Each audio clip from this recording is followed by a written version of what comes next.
I've heard a lot of people tell me this, and mostly non-comedians, but also some comedians too. I've heard a lot of people tell me that they feel that women on stage, I don't know if you've heard this like stereotype too. They feel that women on stage like curse too much or talk about sex too much to compensate for the fact that they're feminine. Like, how have you heard people say that before? Or is it just me who I've heard that before? Of course, I've heard people say that before. Yeah. If anybody is of that belief or has heard that before, I really would recommend this documentary called Hysterical. It's like they interview quite a few different comedians, and a lot of them are women, and they talk about like the repression that like women face in like day-to-day life and conversation for so many years, and like the way that it kind of like the way that like influences how people present on stage. My comedy is pretty clean, to be honest. Yeah, I'm not even sure who they're talking about. Like, every single one of them will say Amy Schumer, and you'll go, okay, name three other comedians, and okay. It's like they can't. But hot take, I actually like Amy Schumer. Yes, of course. Hot take, girl. She sold out Madison Square Garden. It's like, it's not a hot take. People love her. Clearly, I don't like a lot of people, but a lot of people hate her. Like a lot of people. Like women and men, like it's not even just men, it's like a lot of women and men. I remember there was all these rumors going around that she was like stealing jokes or whatever, and I'm like, I think she's hilarious. Another one is Ali Wong. Do you know Ali Wong? Yes, and she's very sexual on stage, and she gets that same reputation of like talking. It sucks though, because it's just such a double standard. It's like I can't think of one. Like, who's a guy comedian that everybody's like, well, he's so sexual, and they don't mean me too. They mean like his material. Do you know what I mean? And I also don't think they're like faking that. I think that's actually like their genuine like comedy or part of their genuine personality. And I can just speak for myself. I never in a million years thought I would be a comedian. I thought I would be a musician when I was younger. Like I had dreams and thoughts about that at a pretty young age. But like when I was like in high school, I never thought I would be a comedian. That's something that didn't happen until when I was adult.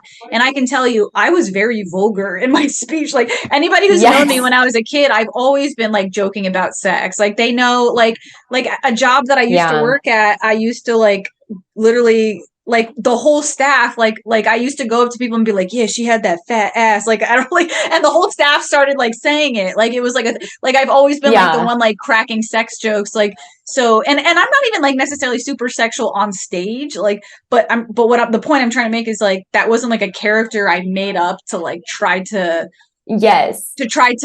be bold on stage. Like that was always just like naturally my character. You know what I mean? Yes, exactly. And also I'm like, I think a lot of times, like there's like puritanical values, right? That like women are held to that men aren't, that like things sound more shocking when they come from women in that way. But also like, I'm also just kind of sick of the idea that, like if something isn't your taste, that it's bad. Right. Yeah. It's like, okay, if that's not your taste, then move on, girl. Like if you don't love hearing about like dirty kind of sexual humor, like if that's off-putting to you, then watch anything else, because there's so much material out there. But the reason that someone sells out MSG or has all of these, you know, views on Netflix or this and that, it's like, because some people like it. Clearly some people do. Not only that, but it's a whole lot more than the sex. Like it's also the stage presence and the delivery. Yes. Like, and also sex is something people do. It's like, yes, and it's like okay, it's Maslow's hierarchy of needs. It's like if you could make good jokes about shelter and water and food, you know what I mean? Like, it's like why is sex singled out as like something like if you joke about that, it's fake. It's like it's a thing we do. It's like something, you know, people have sex. Like it's exactly. You know, no, like I really do. I really do think it's just like being held to a more critical standard. And men joke about sex all the time. Yes, all the time. And the other thing too, I'm really saying this is like, if there were so many more women, then like each one of them wouldn't be so precious, in the sense that like, if you disagreed or didn't like, or subjectively your taste was a little different than one of them, it wouldn't be all women do this. Yeah.